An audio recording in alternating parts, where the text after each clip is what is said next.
सो तुम एम्बिशियस हो, तुम्हारे बड़े ड्रीम्स हैं, तुम सक्सेसफुल बनना चाहते हो और एंड में वो लाइफ जीना चाहते हो जो तुमने हमेशा इमेजिन की है। लेकिन प्रॉब्लम यह है, तुम लेजी हो।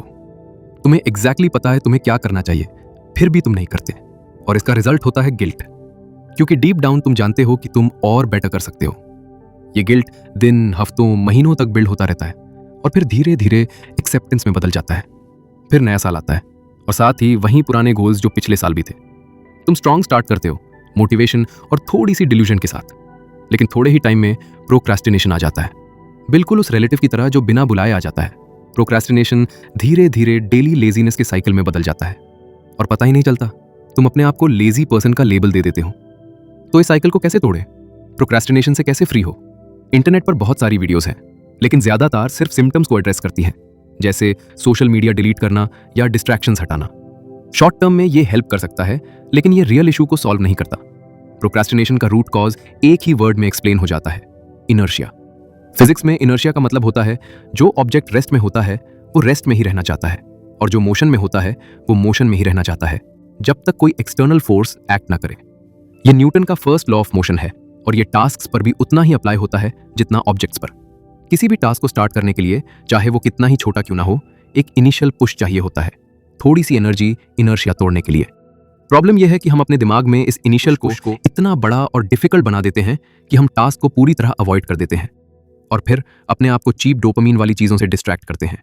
अगर हमें प्रोक्रेस्टिनेशन तोड़ना है तो हमें इनर्शिया तोड़नी होगी, और इनर्शिया तोड़ने के दो तरीके हैं। सबसे मुश्किल पार्ट होता है शुरू करना, इसलिए इसे जितना हो सके उतना ईजी बना दो, स्टेक्स कम करो और सबसे छोटा स्टेप लो। फॉर एग्जाम्पल, अगर तुम खुद से कहते हो मुझे बैठ के 5000 वर्ड्स का ऐसे कंप्लीट करना है, तो इनर्शिया बहुत स्ट्रांग होगी क्योंकि स्टेक्स बहुत हाई है। लेकिन अगर तुम कहते हो मैं सिर्फ 50 वर्ड्स लिखूंगा, तो इनर्शिया का फील काफी कम हो जाता है। अब स्टार्ट करना ईजी लगता है, बिना विल पावर या डिसिप्लिन पर ज्यादा डिपेंड किए। एक और पॉपुलर टेक्निक है 2 मिनट रूल।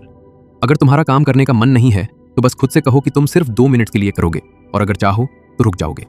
जैसे तुम्हारा रूम साफ करने का मन नहीं है, एक सॉन्ग चलाओ, रूम क्लीन करो और जैसे ही सॉन्ग खत्म हो रुक जाओ। बेस्ट पार्ट यह है कि ज्यादातर टाइम तुम 2 मिनट से ज्यादा कंटिन्यू कर देते हो या फिर 50 वर्ड से ज्यादा लिख देते हो, और इसका रीजन सिंपल है, objects in motion stay in motion. एक बार स्टार्ट कर लिया तो मोमेंटम बनने लगता है और वही मोमेंटम तुम्हें आगे चलाता रहता है। शुरू में ये बिल्कुल बॉल को अपहिल पुश करने जैसा होता है, लेकिन जैसे ही इनर्शिया का पॉइंट क्रॉस होता है फिर सब डाउनहिल हो जाता है। इसलिए इनिशियल पुश का छोटा और इजी होना बहुत जरूरी है। सिंपल वर्ड्स में स्टेक्स कम करो और सिर्फ 2 मिनट से स्टार्ट करो। तुम इन दोनों मेथड्स को अपनी लाइफ के किसी भी एरिया में अप्लाई कर सकते हो। जिम जाना हो, साइड हसल पर काम करना हो, रिलेशनशिप्स मेंटेन करनी हो, या फिर लिटरली कोई भी चीज जो तुम सोच सकते हो। जैसे मार्टिन लूथर किंग ने कहा था, तुम्हें पूरी स्टेयरकेस देखने की जरूरत नहीं है, बस पहला step low. Thanks for watching. Don't forget to subscribe for more content like this.